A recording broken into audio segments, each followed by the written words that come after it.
বাংলাদেশে একটা সুবিধা হলো যে আপনি যাই বলেন না কেন কিছু মানুষ আপনার সমর্থনে দাঁড়িয়ে যাবে।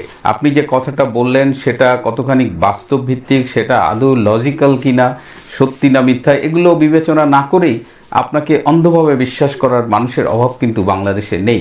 এমনিতেই জাতি হিসেবে আমরা সব কিছুতেই দুই ভাগে বিভক্ত। তা সে হোক ক্রিকেটের ভারত কিংবা পাকিস্তান, ফুটবলে ব্রাজিল কিংবা আর্জেন্টিনা, কিংবা বাংলাদেশের রাজনীতিতে আওয়ামী লীগ কিংবা বিএনপি। আমরা দেখলাম যে dissection of A development narrative শীর্ষক একটা শ্বেতপত্র ডক্টর ইউনূসের কাছে হস্তান্তর করা হয়েছে। শেখ হাসিনার 15 বছরের শাসন আমলের অর্থনৈতিক অবস্থার উপরে এই শ্বেতপত্রটি প্রণয়ন করা হয়েছে। মূলত শেখ হাসিনার 15 বছরের আমলে অর্থনীতিতে যে লুটপাট দুর্নীতি হয়েছে সেটি নিয়ে এই শ্বেতপত্রটি প্রণয়ন করা হয়েছে। দর্শক, এখন আমি আপনাদের শেখ হাসিনার আমলের যে 15 বছরে যে তিনি 15টি বাজেট দিয়েছিলেন সেই বাজেট আপনাদের পর্দায় দেখাবো এবং তারপরে আমি এই শ্বেতপত্র নিয়ে কিছু কথা বলবো। সেই বাজেটে যেটা আমরা দেখতে পাচ্ছি যে 2009 থেকে 10 সাল পর্যন্ত যে বাজেট হয়েছিল সেটির পরিমাণ ছিল 1,13,810 কোটি টাকা। 2010 থেকে 11 সালে যে বাজেটটি হয়েছিল সেটি ছিল 1,32,170 কোটি টাকা। 2011 থেকে 2012 পর্যন্ত যে বাজেটটি পেশ করা হয়েছিল সেটি ছিল 1,63,589 কোটি টাকা। 2012 থেকে 2013 অর্থ বছরের বাজেট ছিল 1,91,738 কোটি টাকা। 2013 থেকে 14 অর্থ বছরের বাজেট ছিল 2,22,491 কোটি টাকা।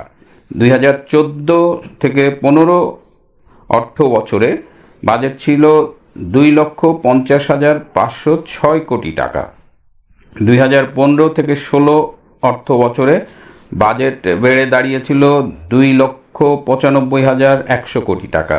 2016 থেকে 17 অর্থ বছরে বাজেট ছিল 3,40,605 কোটি টাকা।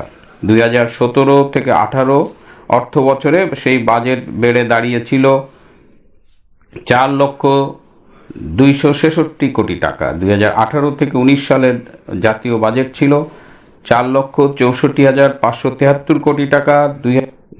2019 থেকে 2020 অর্থ বছরের বাজেট ছিল 5,23,190 কোটি টাকা।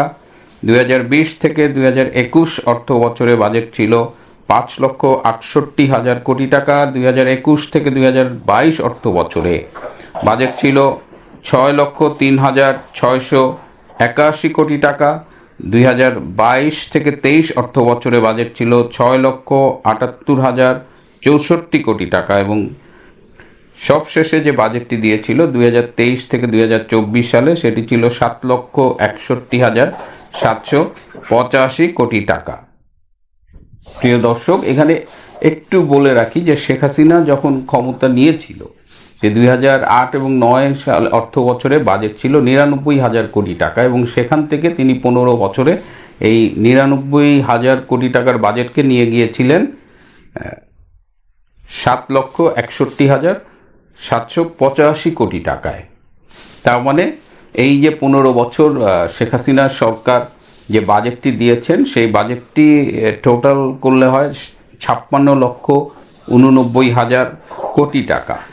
এখন এই যে শ্বেতপত্রটা গতকাল হস্তান্তর করা হলো ডক্টর দেবপ্রিয় ভট্টাচার্যের নেতৃত্বের একটি কমিটি, তারা বলছে যে প্রতি বছর $16 বিলিয়ন পাচার হয়েছে। তার মানে প্রায় 2 লক্ষ কোটি টাকা পাচার হয়েছে। তার মানে 15 বছরে 30 লক্ষ কোটি টাকা পাচার হয়েছে। তো 15 বছরে বাজেট ছিল 56,89,000 কোটি টাকা, তার মধ্যে 30 লক্ষ কোটি টাকা নাই হয়ে গেছে, পাচার হয়ে গেছে।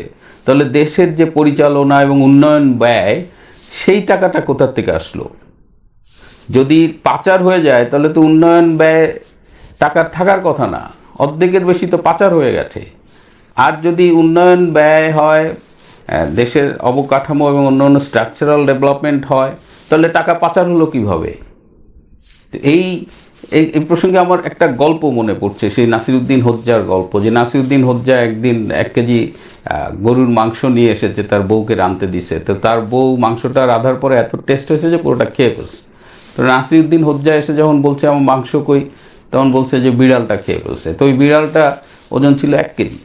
তো নাসিরুদ্দিন হোজ্জা বিড়ালটা নিয়ে পাল্লায় মাপতেছে, তো মাপে দেখে যে 1 কেজি ওজন। তা বউরে বলতেছে যে 1 কেজি মাংস যদি খায় বিড়াল, তাহলে সেই বিড়াল গেল কই? আর যদি বিড়ালের ওজন 1 কেজি হয়, তাহলে সেই বাকি 1 কেজি মাংস গেল কই?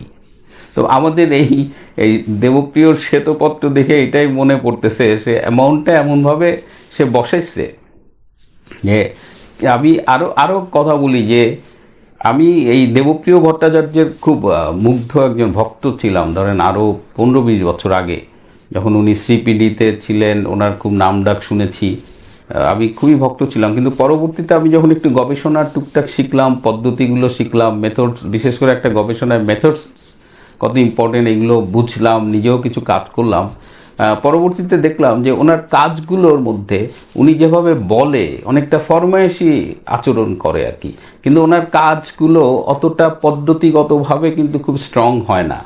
এবং উনি অনেকটা বাজারের হাওয়া বুঝা গবেষণা করে, আমার যেটা মনে হয়েছে। কারণ এই যে কাজটা উনি করলেন, এটা কতখানি এভিডেন্স বেসড, কতখানি প্রমাণ সাপেক্ষে, সেটা নিয়ে কিন্তু একটা সন্দেহ আছে। যদিও এখনও ফুল রিপোর্টটা তারা পাবলিশ করেনি, তারা করবে বলেছেন। আমরা ফুল রিপোর্টটা দেখলে হয়তো আরও বেশি কথা বলতে পারবো বা বিজ্ঞজনেরা বলবেন। কিন্তু আমার কাছে তাদের এই যে রিপোর্টটা পত্রিকায় যতটুকু এসেছে সন্দেহ হয়েছে। এবং একটা জিনিস আমি পড়ে শোনাই যে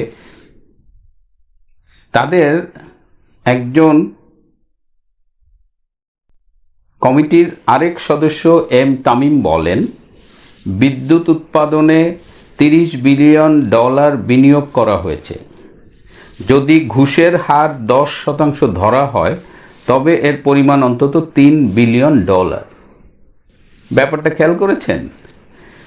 30 বিলিয়ন ইনভেস্ট করা হয়েছে এবং তারা ধরে নিচ্ছে যে সেখানে 10% ঘুষ দিতে হয়েছে। এই যে ধরে নিচ্ছেন, এই অ্যাজাম্পশনের বেসিসটা কি?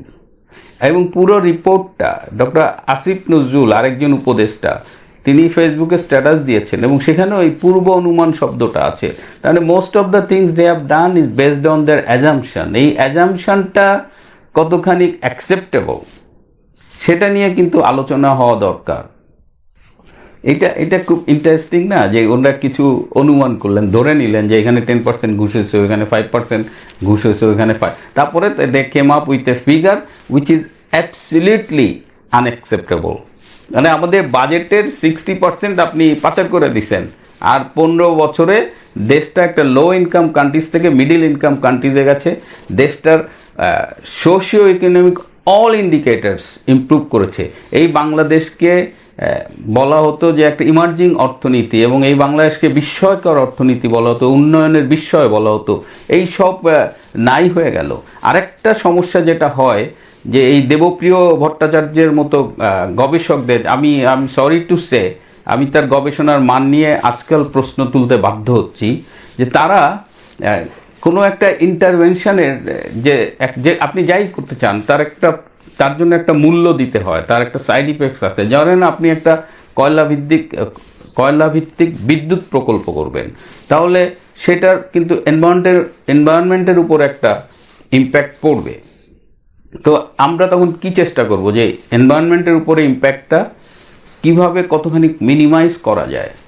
ঠিক তেমনি আপনি যখন আজকে একটা প্রজেক্ট নিলেন, আপনি 5 বছরের প্রজেক্টটা দেখা যাবে যে আজকে আপনি যে বাজেটটা করছেন, আপনার টাকার মান ফল করার ফলে টাকার সাথে ডলারের রিলেশনের উপর ডিপেন্ড করে আপনার বাজেট কম বেশি হতেই পারে। সুতরাং আপনি যখন একদম স্পেসিফিক বললেন এত টাকা পাচার হয়েছে, you need to have evidence. এবং একটা বাংলাদেশের মতো দেশে 15 বছর একটা সরকার ক্ষমতায় থাকবে এবং সে কোনো দুর্নীতি করবে না, সেখানে কোনো অনিয়ম হবে না, এটা আমরা কেউ বলছি না, এবং এটা হাস্যকর যদি কেউ দাবি করে থাকে। কিন্তু তার মানে এই না যে আপনি ঢালাওভাবে যে কোনো একটা সংখ্যা বসিয়ে দেবেন, আপনি 10%, 20% যা ইচ্ছা ধরবেন, এবং আপনি পরে জাতিকে বিভ্রান্ত করার জন্য একটা অ্যামাউন্ট নিয়ে আসবেন যে 15 বছরে 30 লাখ কোটি টাকা পাচার হয়েছে। This is unacceptable. এবং আপনি সেই শ্বেতপত্রটা কার হাতে তুলে দিলেন? আপনি তুলে দিলেন এমন একজন লোকের কাছে, দ্য সো কল প্রধান উপদেষ্টা, যিনি নিজের ব্যক্তিগত 666 কোটি টাকার কর মাফ করিয়ে নিয়েছেন নিজের অবৈধ ক্ষমতা খাটিয়ে, যিনি নিজে বিদেশে অর্থ পাচারের অভিযোগে অভিযুক্ত, সেই অভিযোগকেও তিনি ধামাচাপা দিয়েছেন, এবং যিনি তার প্রতিষ্ঠান গ্রামীণ ব্যাংক, যেটি ব্যাংকিং নিয়মে চলে, তার কর আগামী 4-5 বছরের জন্য, আগামী বোধহয় 2029 না 30 সাল পর্যন্ত আপনি মাফ করিয়ে দিয়েছেন নিজের ক্ষমতার দাপট দেখিয়ে। তো আপনার কাছে একটা শ্বেতপত্র দেওয়া হয়েছে 15 বছরে শেখ হাসিনার অর্থনৈতিক কার্যক্রমের উপরে, যা পুরোটাই ভিত্তিহীন, মিথ্যে, চাপাবাজি এবং পদ্ধতিগতভাবে অত্যন্ত দুর্বল, সেটা আপনি তুলে দিয়েছেন। এবং আপনার বাংলাদেশের যে বাঙ্গি চাষ করে যে মিডিয়া, তারা সমানে ঢোল পিটায় যাচ্ছে যে প্রতি বছর 2 লাখ কোটি টাকা তারা পাচার করছে। বিশেষ করে যখন দায়িত্ব নিছে তখন বাজেটই তো 1 লাখ কোটি টাকা ছিল না। সুতরাং এইসব রাবিশ জিনিস, ওই যে বাংলাদেশের সুবিধা আছে, শুরুতেই বলেছি যে আপনি যাই বলবেন, কিছু লোক কোনো বিবেচনা, বোধ, বুদ্ধি কোনো কিছু দিয়ে এটা অ্যাসেস করবে না। জাস্ট আপনি বলেছেন, মিডিয়া এসেছে, ওটাই সত্য। এই রকম অবস্থায় এই যে বাঙালি জাতিকে খুব সহজেই ব্লাফ দেওয়া যাচ্ছে, এবং ইনুস সাহেবরা সেটা করে যাচ্ছেন। সুতরাং এই যে গতকাল এবং আজকে যে সোশ্যাল মিডিয়া, এমনি মিডিয়ায় যে আমরা শ্বেতপত্রটা শুনছি, এটি নিয়ে মাথা ঘামানোর কিছু নেই। এটা একটা রাবিশ, এটা একটা আবর্জনা, এটা সত্যের লেশ মাত্র আছে কিনা সেটা নিয়েও সন্দেহ পোষণ করা যায়। সুতরাং এটা নিয়ে আপনাদের উদ্বিগ্ন হবার কিছু নেই। এসব হলো ডক্টর ইউনূসের আরেকটা স্ট্যান্ডবাজি, জাতিকে বিভ্রান্ত করার আরেকটা স্টেপ।